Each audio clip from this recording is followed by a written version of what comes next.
Na pesi bino mbote, batata ba maman, na kozwa bino waka 5 minutes, il y a nouvelle en bref, et puis une petite analyse, na kati ya nouvelle en bref, oyo. Pour na signaler bino, na ebisaki bino, na za prophète, na lobayi que le gouvernement prendra beaucoup de temps pour Ebima. Vous savez pourquoi? Parce que makambo ebele bakenda ko décider aux États-Unis. Lobby rwandais et c'est Rwanda qui na États-Unis pour na ko décider. Cette fois-ci, ce sont plus des gens là, des anciens, ne bakoya na kati ya gouvernement oyo, mais bako présenter ce qu'on ba nouveau Rwandais. Bango peka bazali bana oyo bazala na kati ya lobbying wana, mais ba mona na raté, baza ba héros dans l'ombre.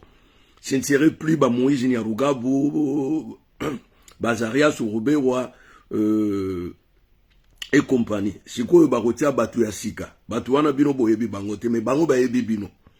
Parce qu'ils sont toujours à Kinshasa, ils travaillent toujours le longo na Paul Kagame. Alors, gouvernement oyo tozo kengela, ezo oumela pour l'année. Le problème c'est le kilo de présenter ce gouvernement na peuple congolais parce que bango balobayi ke peuple muta voté bango au plus grand maximum. Boyete. Donc, ndenge peuple a voté ki bango massivement et sengeli ba répondre au peuple positivement. Boyete. Mais Mbaimba ezali wana parce que deal ya Nairobi eza toujours en vigueur. Donc ce qui yo ngbendi ngai mutu na kotua ebonga. Tout monde a dit que makamutang pesa ki biente ba kene na ba coalition boye na boye Vital Kamerhe et Dirgab. Akoué ko sa sous premier ministre était parce que akuta ki déjà structure moko ezala ki wana ya Ilunga Kamba avec la Kabylie makambebele. Et Mekai ko désorienté un peu entré à Chilombo en 2018. Et on sait que Vital Kamerhe Dirkab. Mais deal est toujours en cours. Ezala qui a beaucoup faté. Cette fois-ci, ezaba makele les gars n'engezo circulé na ba couloir que Vital Kamerhe na kati ya lopango na ye na Gombe. Il y a eu plusieurs gens oyo baza ko sala ba va et vient, va et vient. Liste moko provisoire ebimaki ya gouvernement ya sika ya Vital Kamerhe.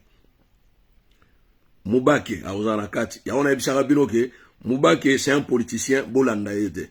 Alobayi ke dauphin, le vrai dauphin de Kabila sortira à l'opposition. Mais il n'a jamais cité le nom de ces dauphins là. On lui a posé la question 10 000 fois. Il n'a jamais osé dire le nom de vrai dauphin ou akokai kobima. Na opposition mais biso monyo so mona yezalaki Chilombo et na yebisaki bino ke Mubake tel qu'il est là il reste un politicien, c'est un mafieux dans la politique congolaise comme tous les mafieux politiciens congolais bako réfléchir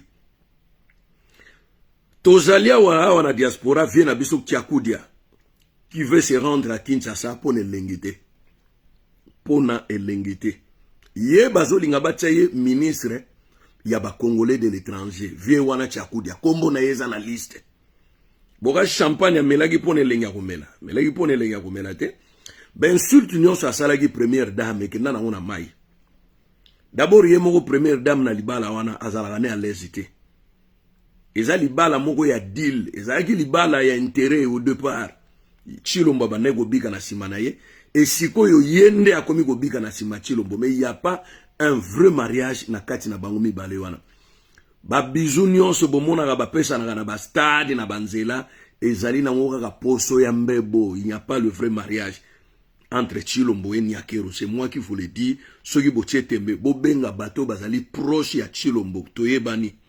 Vous le demandez si réellement Chilombo a considéré Nyakero comme sa femme.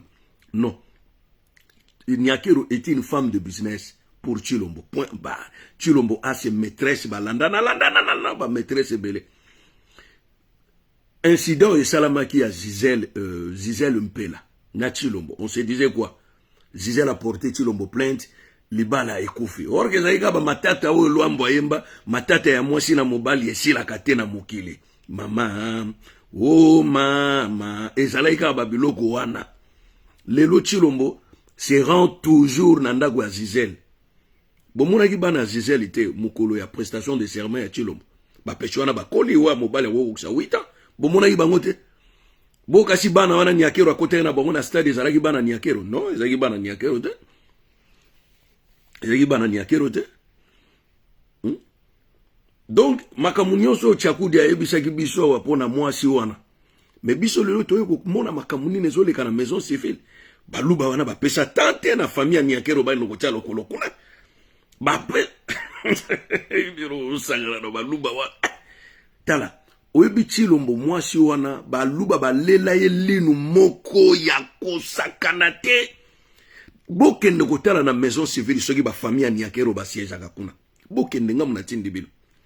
Bokende baluba wana biro we baluba te Niakero la libala te. Elle est là pour les affaires. Ezakana wo libala te ba bizu wana ya lokuta na zo yebisa bino. Botala ndako ya Tshilombo. Ndako ya sika o bakomi na ngalie makuna pembene bale. Ndako batongeli bango sika. Kengela na kacha ndako wana. Gimisa kenda kotala match kuna. Botuna Gims amona nini na kacha ndako kuna. Gims aye deja azonga kiazana pari ya mikolo. Botuna Gims nini amona na kacha ndako wana. Si réellement Niakero azali mwasi alibala zana mot à dire sur cette maison. Botuna Gims makamunini amona ina. Mais il y a toujours du monde. Il y a toujours du monde ndenge ndako ajibe mpiane yalaka. Ba masa, bazako lamba, bazako lia, bazako mela. Il n'y a pas une maman qui dit ah Kimi ekoti na kati ndako ezalaka te. Et d'ailleurs Tshilombo de plus en plus a komaki na pouvoir, a commis très autoritaire même sur Niakero.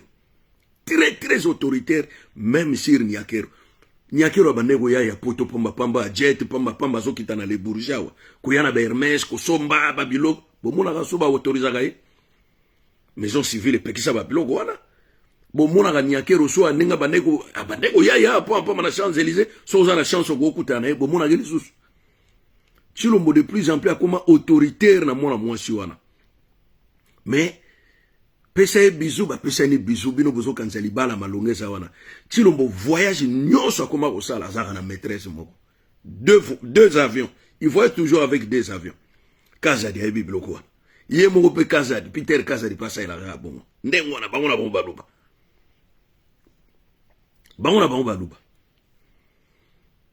bango baluba mwasi wana azana mo a dire te ye pas zo sala ba faire na kacha politique d'ailleurs bo mona bandeko na mingi acheki bango ba ambassadeur oya mwasi na mobali ba ambassadeur mso akoti na ba banque makambe bele abingo ngangwe papa zana bokonzi biso pe tolia bango pe bandeko ne bazwa ba carrière minier ndenge bandeko wa Tshilombo pe bazwa mais Tshilombo azotala azana oya yeba faire azo sala mbongo zo kota bazo bomba na ba banque na Arabie Saoudite na Qatar oya mike wana azo landela te.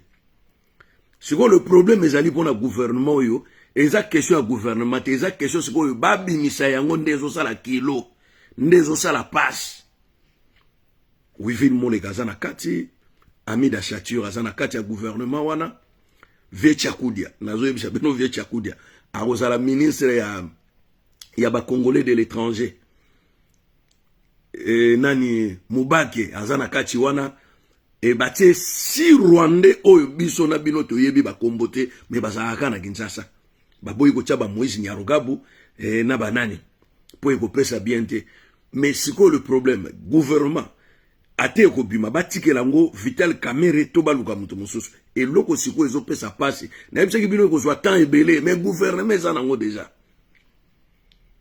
po Vital Kamerhe lo pangu na yezo tonda ka bobenga kana Kinshasa bato bazokende Gombe bayebisa bino lo pangu ya Vital Kamerhe tala mituka libande bele bato bazosala ba va et vient tout le monde y compris ye moko vie Mubaki azalaki kuna yao muni Tchakudia wazomela ba champagne akende mbangu Kinshasa pone lengite. Il était contacté biso zana ba information nyonso ya terrain ya samai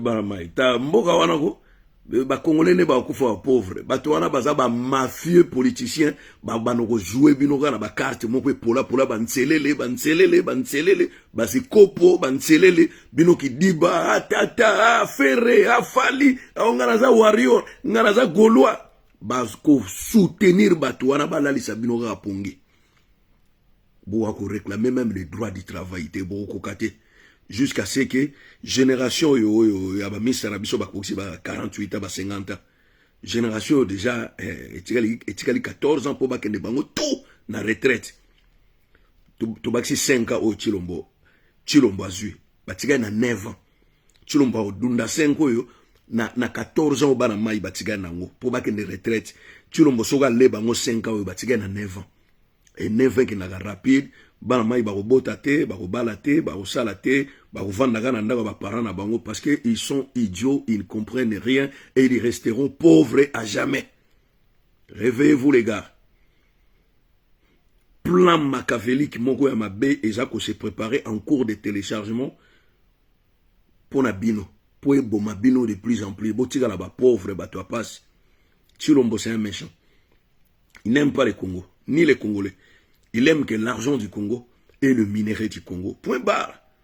C'est pas un bon président. Nalobara na bino mbala na mbala, bino bobete la ke maboko, o mukwantombolo mukish. Mais c'est pas un bon président les gars. Congo ni dans makambe belé ya malamu ko rendre mutu nyonso riche ndenge ba pays mususu ekoma pe ezalaka. Mais il n'a pas cette volonté là. Il n'a même pas cet amour là d'ouvrir les portes pour les Congolais, bah Congolais peut pas bénéficier de la mboka na bango. Il n'a pas cette intention là. Et bino le roi bozo landé na fanatisme. On verra bien la suite. Parce que c'est vous-même Nebo Desidaki. Docteur Mukwege a dit ça. J'allais faire le contraire, développer le Congo, mettre la justice au service de l'État. Mais le la bino moko bo décider ndenge mususu, bo lobi soit disant que bo poniye. Ba conséquence nyonso. Bino moko boko futango. Ba conséquence nyonso. Bino moko mutu boko futango. Voilà moi ndambo nazalaki nango yango wana. Matondo.